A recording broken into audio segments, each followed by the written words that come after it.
Ladies and gentlemen, members of the jury, Your Honor, I am Gandalf, appearing for the defense, and it may cross your mind to ask why my clients decided to hire a wizard, one who, moreover, happened to save an entire Earth, Middle-earth. You may know the tale in Lord of the Rings, why my clients wanted a wizard rather than a licensed attorney.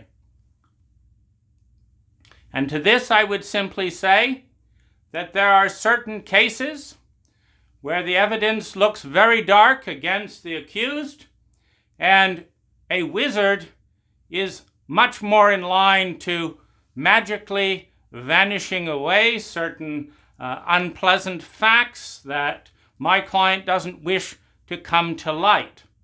So I am sure by the time you have heard all of the evidence in this case, you will understand the need for a wizard. Furthermore, I am not a licensed attorney, and this dovetails nicely with the fact that my clients are not licensed therapists. I think it's perfectly reasonable, and if you think about it, will seem quite normal that if you are a licensed therapy doing traditional licensed therapeutic practices, that you would want a licensed attorney to defend the fact that you are doing the traditional practices of which you are supposed to do for licensed therapists. But at the Human Awareness Institute, we do not believe in licensed therapy.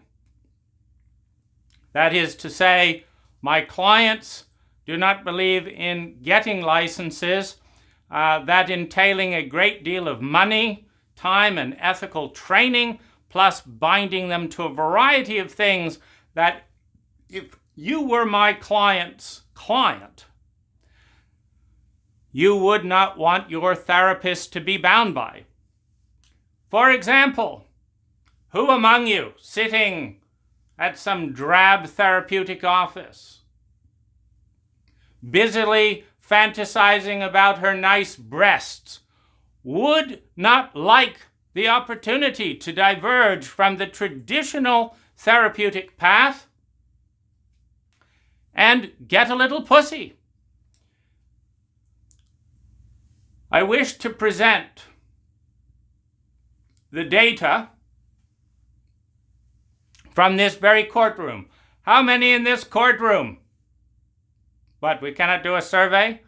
You're blocking science in a court of law? How can we use data from the general public?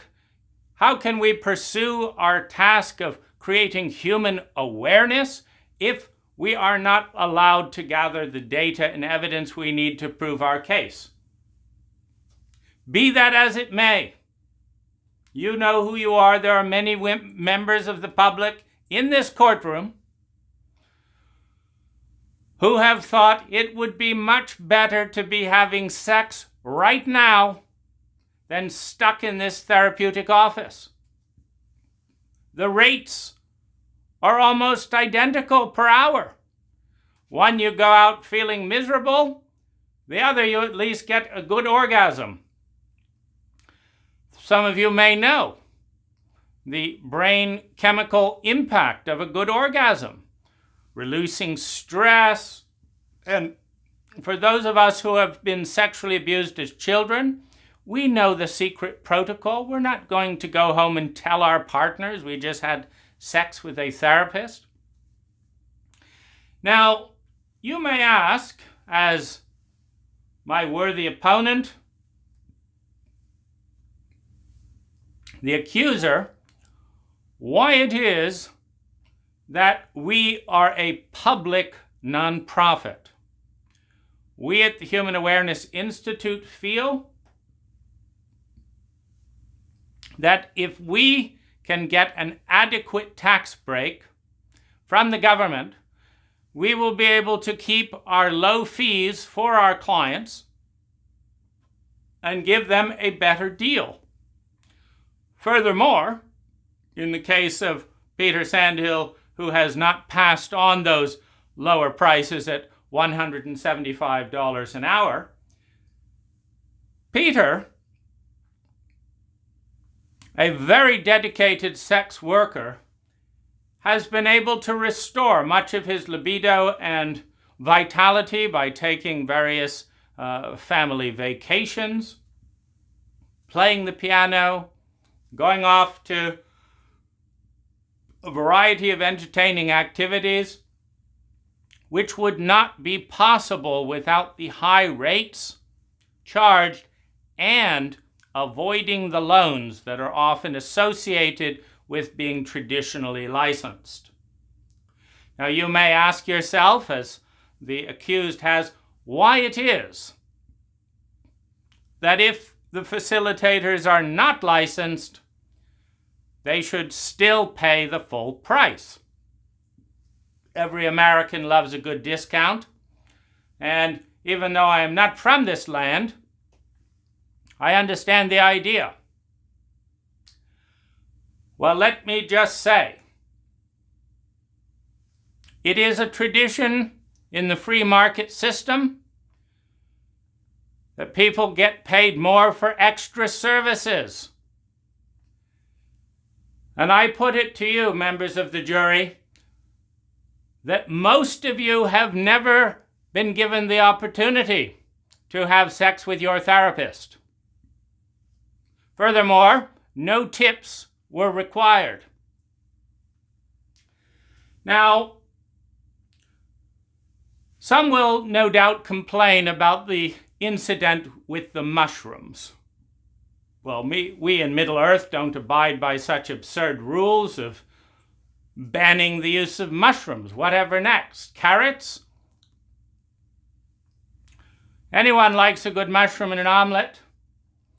And here again, my client was going over and beyond his normal duties to insist that his client be given extra mushrooms. As for MDMA, everyone knows it facilitates a good sex romp, and why shouldn't a client of the Human Awareness Institute be afforded that pleasure? Now, some have asked why, as members of the Human Awareness Institute, why it is that Ann Watts and the facilitator body and board of the Human Awareness Institute took such stringent measures to ensure that nobody would become aware of these events. And I think the answer to this is perfectly obvious. Dane, the accuser, was not happy with the outcome of his therapy. In fact, he had a mental and emotional and physical breakdown. Now, for the men of my generation and the thousands of years, there's nothing more shameful than showing our weakness by collapsing just because our therapist went a little bit too far. After all, who was the person who chose my client as their therapist?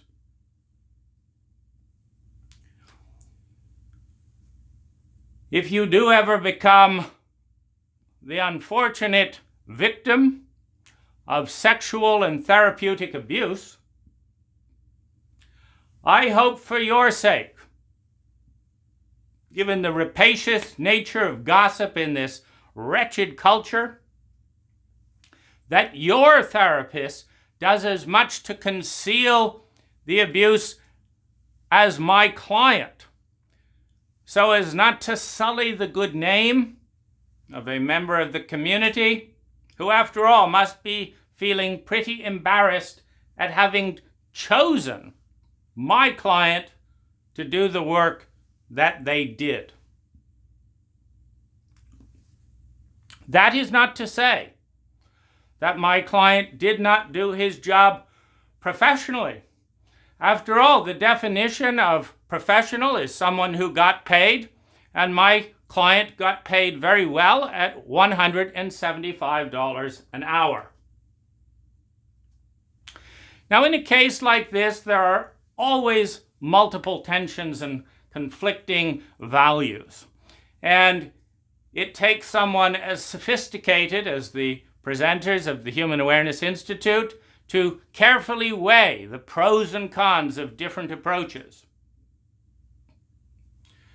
It is ultimately a matter of personal taste.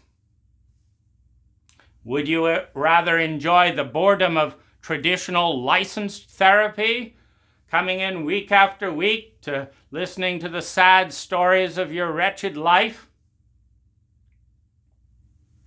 Or would you like to arrive to each therapy session having no idea how far outside the bounds of traditional therapy one might step in just a few hours? Now, I have just one final point regarding the wish of the accuser for compensation. In a capitalist country, in a capitalist market system, it is traditional to pay more for extra service rendered. However,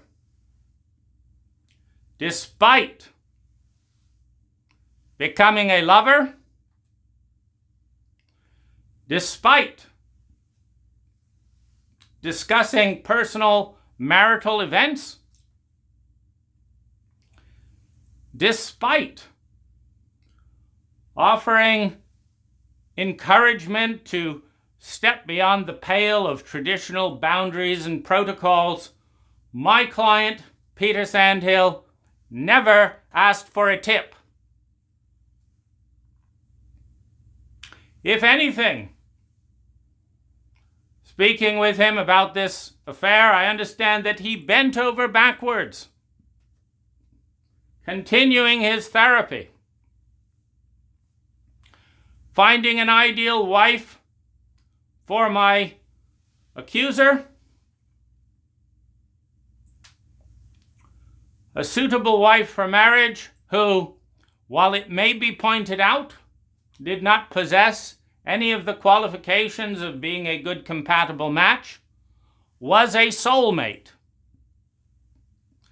And if the accuser was dumb enough to mess that up as well, it's all the more reason why my clients, even traditionally being members of a Human Awareness Institute nonprofit, would not want that information come out to embarrass the accuser. Now, I could talk at great length about all the magical spells that I've used to delete memory and facts and history. And this is indeed my specialty. But members of the jury, I put it to you this way. Why should my clients who are doing non-traditional therapy, who are refusing to abide by traditional therapeutic ethics, why should they go to the trouble to learn and get licensed for things for which they have no intention of applying? This would be a waste of everyone's time, and according to the Human Awareness Institute mission statement, they are committed to a world where they win, where everyone wins, except for clients who are dumb enough not to be able to win with their protocols. And I will not mention any names here. I put it to you.